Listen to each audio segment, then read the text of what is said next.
How's it going? Today we're going to talk about another amazing director, Nicolas Winding Refn, and his amazing style. I love his style personally because it's very neon and graphic and fun to watch. Let's get started. I hope you don't mind, I'm going to read off a script since my memory is terrible.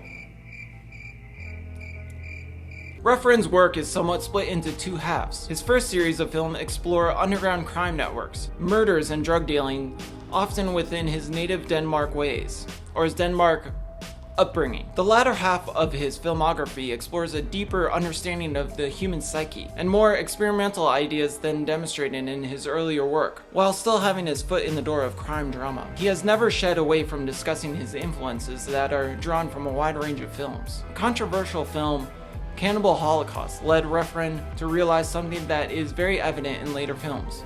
He said, "When I was on my third film, it was probably the best thing that ever happened to me because it showed me that I shouldn't make films for my vanity because it will never be satisfied. I should make films like pornography. I should do what I like to see and not what I think great art will be." Quite interesting words from him.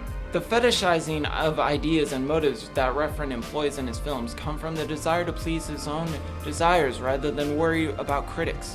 That's specifically why I like his films. He's not afraid to do what he thinks is art. He often stated that he likes that his films divide audiences and that even generate anger with his critics, whether it be positive or negative, as long as he creates what he wants to make in his films. Refn's directing career kicked off with the release of Pusher in 1996. Refn wanted to create a film about a man under the immense pressure and used the backdrop of drug dealers as a means to tell this. Without glamorizing the career, Pusher utilizes a documentary feel, handheld mostly, something that is no longer present within his later films. It was a breakthrough success, being one of the first modern gangster films in Danish cinema and spawned 2 sequels, although these were a result of financial difficulty that Refn found himself in after a subsequent 2 films were flops. Although they were a result of financial difficulty because they were both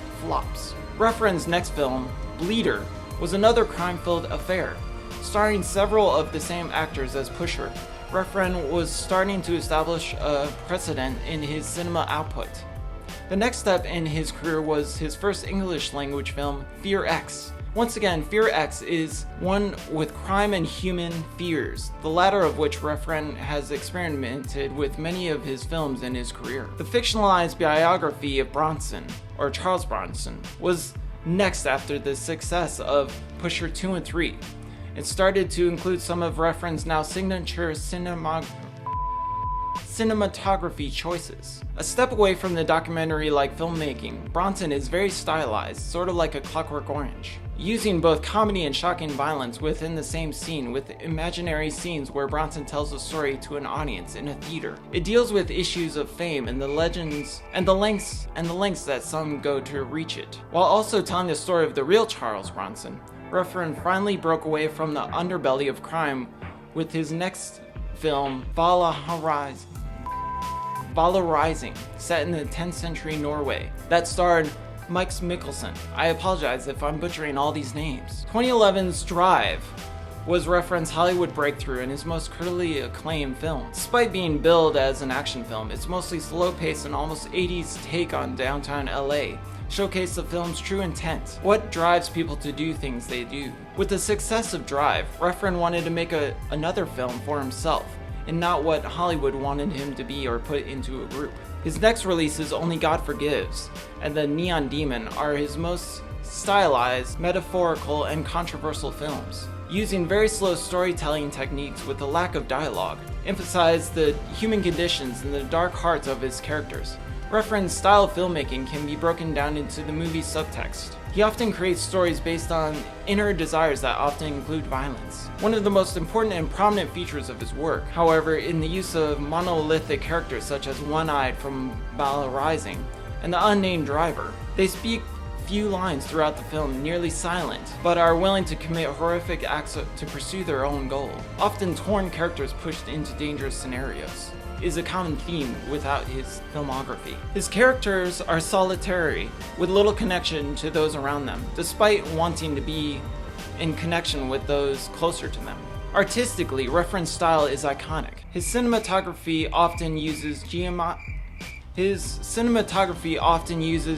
geometry and symmetrical framing to portray power and solidarity.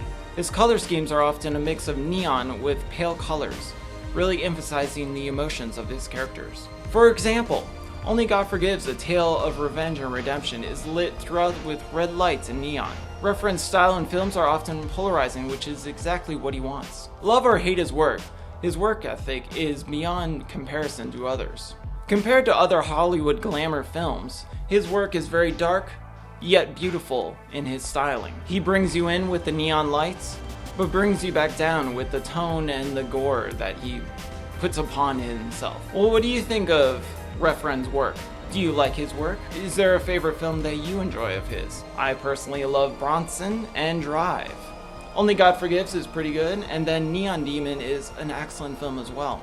It has a very unique twist in it that I was not expecting. And since I'm a photographer, it was very interesting to see the dark insides of the fashion world and modeling as well. Well, let me know in the comments down below. Thank you and have a great day. Bye.